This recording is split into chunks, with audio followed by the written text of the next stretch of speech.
there's lights on the back of the tent. If it was green, it meant everything's good. You can press on with your routine. If there was orange, it was saying, oh, we're not sure what's going on here. Something might go wrong. Can you just kind of stretch a bit? And then red, they create a new clowning routine on the spot because we're going to be here for some time. So you find yourself doing all sorts of things for a very... It's saying emergency, emergency. Right, I think we're back. Yay! Everyone, take 2. Hopefully we're streaming again. We had a little technology issue, and Hayden, the wonderful Hayden Spencer, was just explaining that these things happen in showbiz. So thank you for everyone who jumped on before and was being so patient with us while we paused. And I'm sorry about that. So take 2. And okay, so Hayden, are you right? We're back. I think we're good. Love it. So for those of you who joined us, take 2. I have the amazing internationally acclaimed actor, Hayden Spencer. Hayden is 8 nominations for Helpman, 8 Helpman nominations. He's a fight coach. He's a speaking coach. He's an actor. He's working on Harry Potter when it's up and running.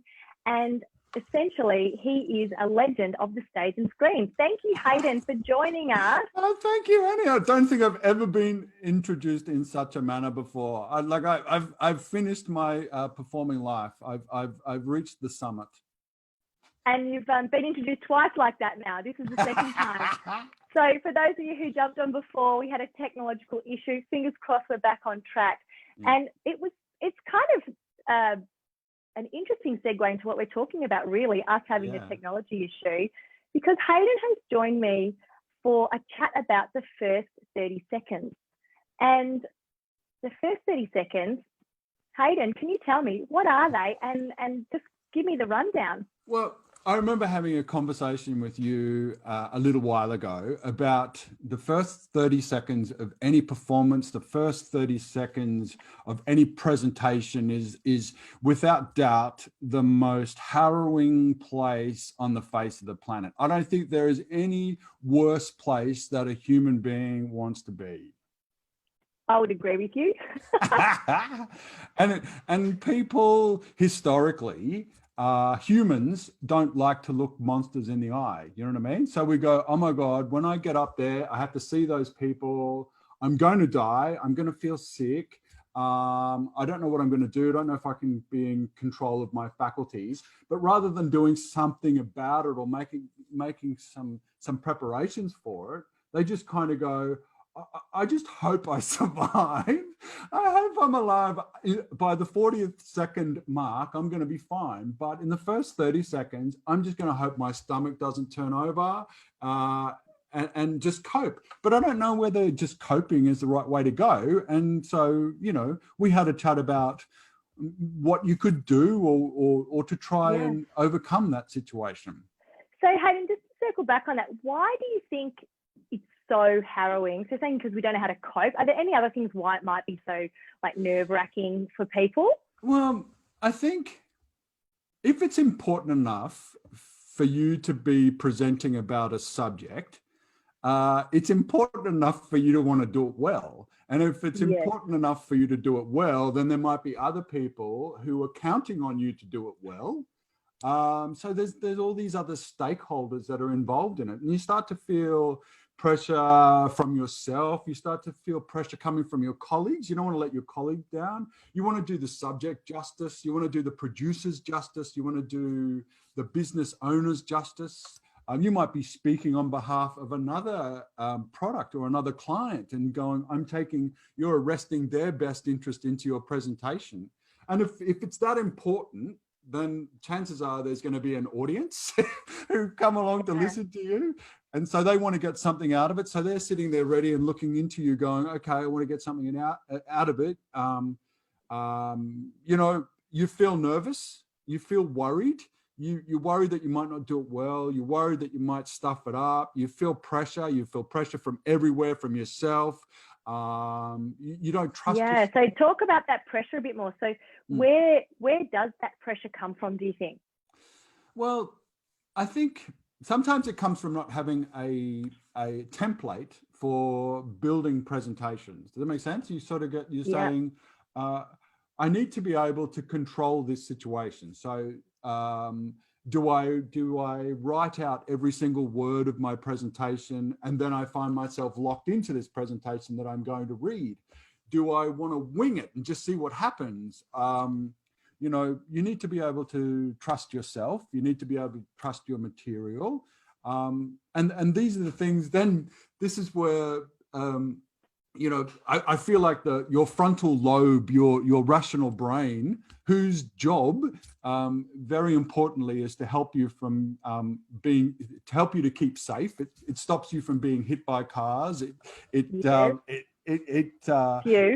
Yeah, it sends off warning signals into your system saying, Annie, don't do this. Don't do this. Please don't speak in front of 500 people. You know, I will look after you. I'll send these chemicals into your system that stop you from doing it. So you start to feel worried and overcome and anxious. And this is all normal and natural. Your frontal lobe is trying to tell you to stop doing something, an unnatural activity. I mean, I think people were saying that number two the number two fear of all humans is speaking in public. Right. So I was going to ask you, is there any research around this first 30 seconds and why it's important and why we might feel the way we feel? Well, I kind of have been very fascinated by this subject. As a bit of a diversion for a second, my father is a professional golfer and has been for many years. And so I've watched him in his professional capacity and my professional capacity as an actor, and seen a lot of similarities between what someone has to do to perform well in sport and how they correlate to acting or performing. And I started to really delve deep into what it is to be a professional person or to undertake something professionally. And so in my teaching, I started to realize, you know, so professional golfers tend to also be professional teachers. They have a pro shop. That's what they do. And so I started to treat that for myself, like I'm a professional performer, but I also try to teach wherever I can. And it became apparent to me that whilst I was teaching acting or performing or presenting, I'm also teaching people how to cope in those situations, how brain training and strategies that they can employ. So I started to get fascinated by this. I started to look into areas of sports psychology, reading a lot more material, wellness, mindfulness, neuro-linguistic programming, et cetera, to find out how the brain works. And I conducted a bit of a research on SurveyMonkey. I surveyed over 100 people, and here were their top 4 responses. I was saying, you know, and I became, one of the questions were, you know, do you analyze a speaker? And they said, no, over 90% of people always or almost always judged a presenter. And what are they judging? What are they judging? Tell us what they're judging. Well, they're judging everything. They're judging your hair. They're judging the way you walk. They're judging your choice of clothing. They're judging to see how engaging you are, how much connection you have, whether you've decided to wear color today or no color today. And that's even before you've opened your mouth. Even before you've started speaking, there is a world of judgment, and we're still inside that 30 seconds. Sorry, Annie? Yeah, so this is that where you literally walked on stage. You might be putting your papers down because you're about to present, and everyone's judged you, all of those things before you've even opened your mouth.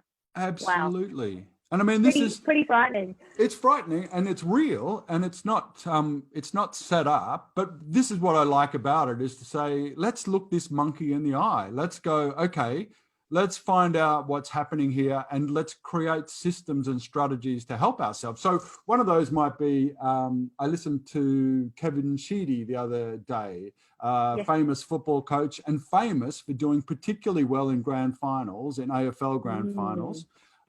And he said that he used to convince the people at the MCG to let him sneak into the stadium so he could sit in the arena, and he would close his eyes and play out the grand final in front of him. So he'd have like a rehearsal. So professional actors rehearse all the time to get it right on opening night.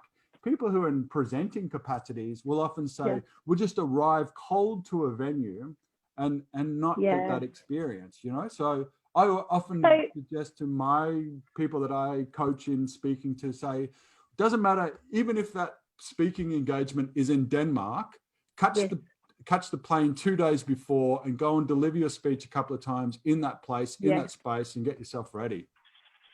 So really, for those people who have difficulty getting the experience beforehand, so for the people who literally cannot get into the venue, are there any tips and tricks for those people who just cannot get into the venue beforehand?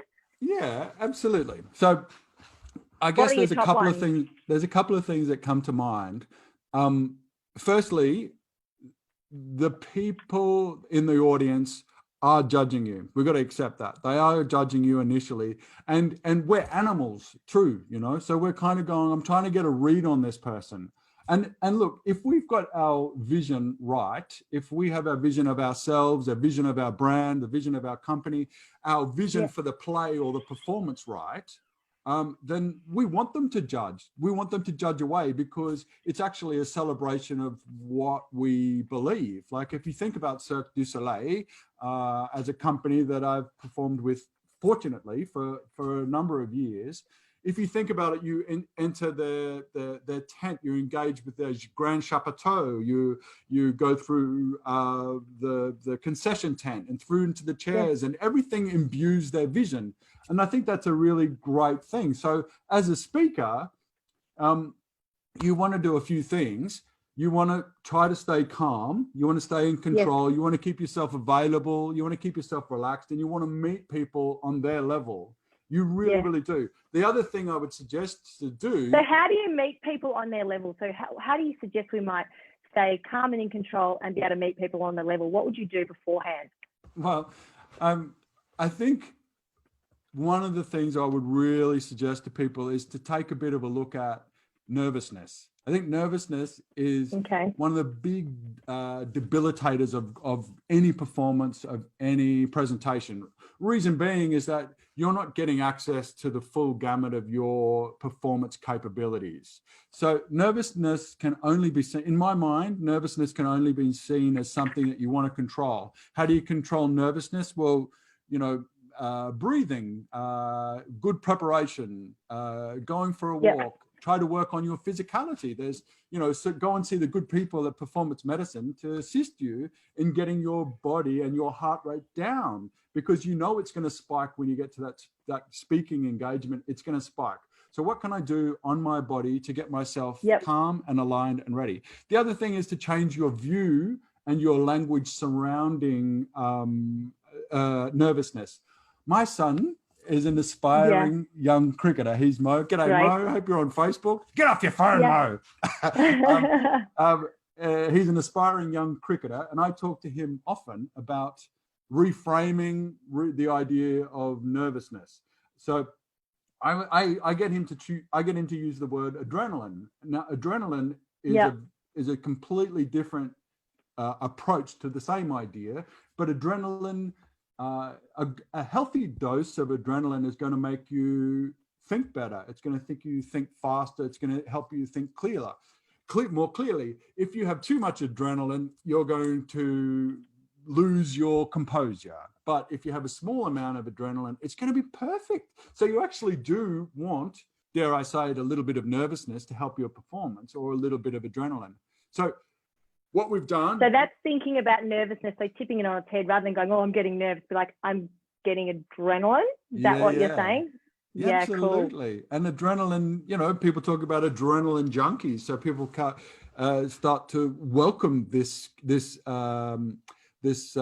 chemical going through the body. And when you get older, like me, and you're sitting to wait for a performance to start, sometimes you call on this adrenaline, try to manufacture to get a bubble happening in the body, because you know that adrenaline does help a performance. But if we go back to that moment, we haven't even said a word.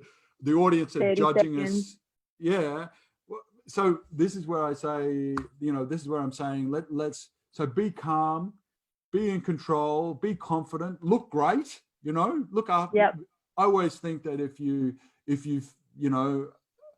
a fit body is a fit brain, or healthy body, healthy mind, and you want to present like you are like, even before you've spoken, you want to present like you're a worthy leader, that you're a fellow traveler in this discussion about whatever the topic is. You don't want to come across like a hoity-toity, I know everything, or you need to be in a place of status. You need to meet this audience on their level.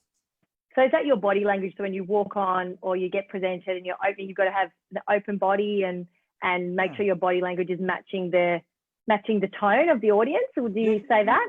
Absolutely. Like, yourself. I mean, you go, oh, they look like a nice person. I'd like to spend, a couple of hours with them. They look like they're wonderful. Yeah. And, I often find that the most important thing to do in the first 30 seconds is to make sure that you don't deliver any of your content, because no one's listening. They're too busy checking you out and judging you. You know what I mean? So in actual fact, it's been really good that we've had to have a second go at this, and we got it wrong in the beginning. And this is our second time. So everyone who's watching back, this is our second time at doing this. So you're getting all the good stuff now. We didn't give away anything good at the beginning. So that's what Hayden's saying. So don't give away any good stuff. Right. So that's really interesting, because a lot of the time we want to capture the audience. I think for a professional speaker, or if you're presenting a course, you want to get the audience engaged, but you're saying there's a different way to do it than giving out the best bits at the beginning. Well, absolutely. What do you recommend? Well, the first 30 seconds is about making eye contact with as many people as you can, offering a soft smile to as many people as you can, garnering their trust, gathering their focus. You want to offer a soft demeanor, a soft smile, let them know that everything is going to be okay and you're in charge. So if anything, if you think about Hollywood filmmakers know all about this stuff, because if you think about Forrest Gump, for example, and if you think about there was a feather that was flying through the TV screen, the film screen, and the film itself hasn't started. They're just using that feather as a way to arrest the audience's attention and to gather the focus.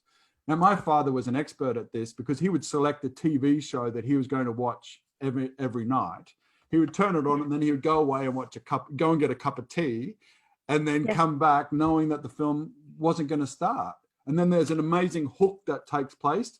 Everyone in the cinema goes quiet, because what's happened, the feather has flown through the space, and then through the film, the credits have rolled, the music's come in. We've seen an old country town in America. It's wholesome, it's pure. And we're going, this feels like Forrest Gump. And then the feather lands on Tom Hanks's shoe. That's who we've come to see. We've come to see Tom Hanks. He picks up the feather, and all of a sudden everybody in the cinema goes quiet. The same situation can happen in your presentation, where you're going, hi everyone, great to see you. Here we are in COVID-19, pretty crazy times. We're just having a conversation. I'm not saying anything about my subject matter. I'm just trying to connect with as many people. Like, we're talking about, I don't know, what did we first start talking about, Annie? We didn't start talking ourselves. We were talking about school. We're talking about schools, So just having a banter, getting the conversation started, weren't we? And gathering information about each other, but also about the people who might want to jump on as well. So absolutely. Really, that is so key for me to go, right, that first 30 seconds, there's so many things to think about: your body language, what you're wearing, how you walk on, how you present yourself, how you look at people in the eye before you've even opened your mouth. So in terms of this, for someone who's not a performer, so we have, I deal with lots of people who are also not performers and just regular people like me. How can we go about this in terms of getting training? Like, I know that you're the performologist, so you do lots of this training. What could people expect if they came to see you? Is this something that you help with? Can you talk me through that? Yeah, well, I guess that's right. Is that there's a bit of a niche speciality in saying, okay, I'm going to grab 20 years or 20 odd years of acting training exercises. I've thought about them and I've distilled them into easily usable terms that can be applied to any speaking or training or corporate environment. Anybody whose job requires them to present or speak. And I mean, you can rattle them off. You can be a teacher, you can be someone in sales, you can be someone in a front desk environment. Everybody, you're having I'm going to one-on-one. say physiotherapist, doctor, speech pathologist, podiatrist, anybody from my perspective who's an allied health practitioner or has anything to do with people. I think this is so key, because this isn't about presenting a big talk. It's about presenting yourself to someone every 30 minutes and actually being the best that you can be, and to be able to connect with that person. So from that perspective, I think the training that you do sounds super interesting, and it's actually relevant for anybody, not just performers. I think it's a really key thing.